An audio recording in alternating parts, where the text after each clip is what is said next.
tandaku si ikan kaloi.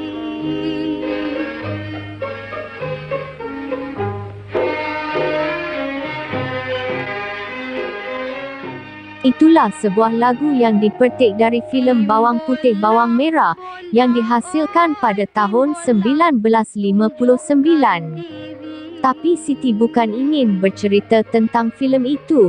Siti ingin berkongsi tentang ikan kaloi, iaitu ikan yang disebut di dalam lagu yang bertajuk Perigi Biru dari filem itu. Ikan kaloi adalah antara ikan air tawar asli di Malaysia. Ikan kaloi terkenal sebagai ikan hiasan kerana keunikan fizikal dan warnanya yang menarik. Ikan kaloi juga adalah spesies ikan yang manja apabila sudah serasi dan kenal tuannya, sehingga makan pun nak bersuap tau. Selain itu, ikan kaloi juga menjadi sumber makanan kepada manusia kerana kelazatan isinya.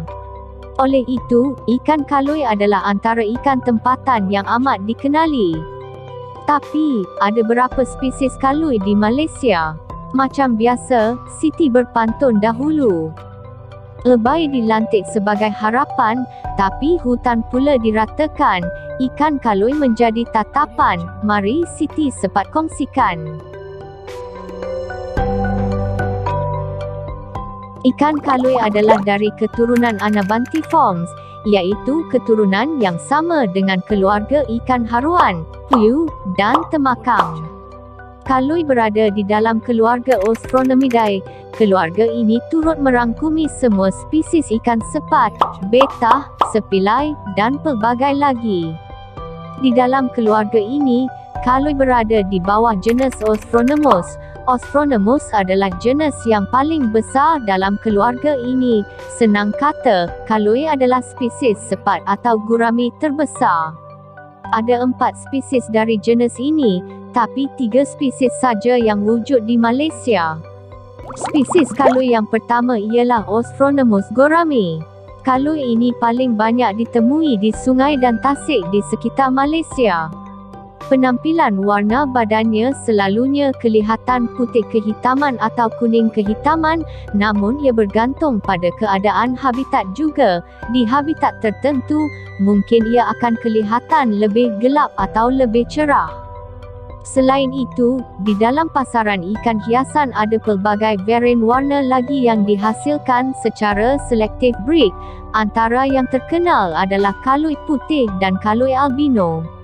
Kaloi ini boleh membesar sehingga 28 inci, namun saiz paling besar yang banyak ditemui selalunya sekitar 18 inci ke 20 inci.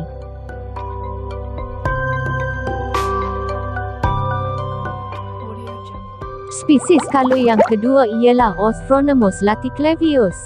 Spesies ini kita kenali sebagai kaloi Sabah, ada juga yang memanggilnya kaloi ekor merah. Seperti mana namanya, kaloi ini hanya ditemui di Sabah. Kaloi Sabah ini sangat terkenal dalam dunia ikan hiasan kerana penampilan warnanya yang menarik, sirip dan ekornya mempunyai warna merah di hujung. Warna badannya agak gelap kehitaman, kadang-kadang kelihatan warna kebiruan terutamanya di bahagian kepala. Ia memiliki tanda hitam di antara sirip dubur dan pangkal ekor, dan lagi satu tanda hitam berada di pangkal sirip pektoralnya. Kaloi Sabah boleh membesar sehingga 20 inci. Spesies yang ketiga ialah Ostronemus septemfasciatus. Spesies ini kita kenali sebagai kaloi mana atau kaloi Sarawak. Seperti mana namanya, di Malaysia kaloi ini boleh ditemui di Sarawak. Kaloi Sarawak memiliki badan yang berwarna gelap dan ada beberapa jalur hitam di badannya. Pada peringkat dewasa ia kelihatan berwarna agak merah, namun jalur hitamnya masih kelihatan. Kaloi Sarawak ada dipasarkan sebagai ikan hiasan. Selain itu ia juga agak terkenal sebagai buruan pemancing. Kaloi Sarawak boleh membesar sehingga 20 inci. Ketiga-tiga spesies kaloi ini adalah jenis herbivore. Ia memakan tumbuhan, namun di dalam dunia akuarium ia boleh menyesuaikan dietnya dengan makanan felit yang berasaskan daging seperti isi ikan atau udang. Walaupun kaloi boleh menjadi manja bila dibela, namun pada tahap tertentu ia boleh menjadi agresif pada ikan lain, kerana kebanyakan spesies dari keluarga ikan sepat ini adalah jenis menjaga kawasan, terutamanya bila ada ikan yang baru dimasukkan ke dalam tank. Sebagai sumber makanan kepada manusia, kaloi adalah antara spesies ikan air tawar yang agak lazat rasanya, isinya manis dan lembut. Walau bagaimanapun, ada beberapa kawasan yang mula kekurangan ikan kaloi, terutamanya spesies Osphronemus gourami. Ianya berlaku kerana 3 faktor. Yang pertama ialah kerosakan habitat, yang kedua ialah kesan dari penangkapan yang terlalu berlebihan, dan yang ketiga ialah kerana kemunculan ikan pendatang yang lebih dominan. Siti harap populasinya akan kembali normal dan ketiga-tiga spesies kekal wujud di perairan negara kita. Siti ada sedikit fakta tambahan. Satu masa dulu ada individu Palata pernah memandai-mandai mengatakan yang ikan flower horn adalah hasil kacukan antara ikan kaloi dan ikan tilapia. Ini ialah maklumat yang salah, namun ramai mempercayainya.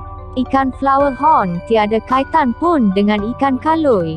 Flower horn adalah hasil kacukan 3 spesies ikan asing dari keluarga ikan siklid, iaitu ikan red devil cichlid, trimark cichlid, dan parrot cichlid. Dari 3 ikan inilah flower horn terhasil dan mendapat bentuk serta coraknya. Tambahan lagi, tilapia juga adalah jenis ikan cichlid. Di Malaysia tiada spesies ikan cichlid, oleh itu ikan tilapia juga adalah ikan pendatang asing yang telah terlepas ke perairan Malaysia sejak tahun 1940-an lagi. Moga abang-abang sayang semua jelas dengan maklumat ini tau. Itu saja perkongsian dari Siti Sepat. Korang jangan lupa subscribe dan share video ini. Assalamualaikum dan salam sejahtera.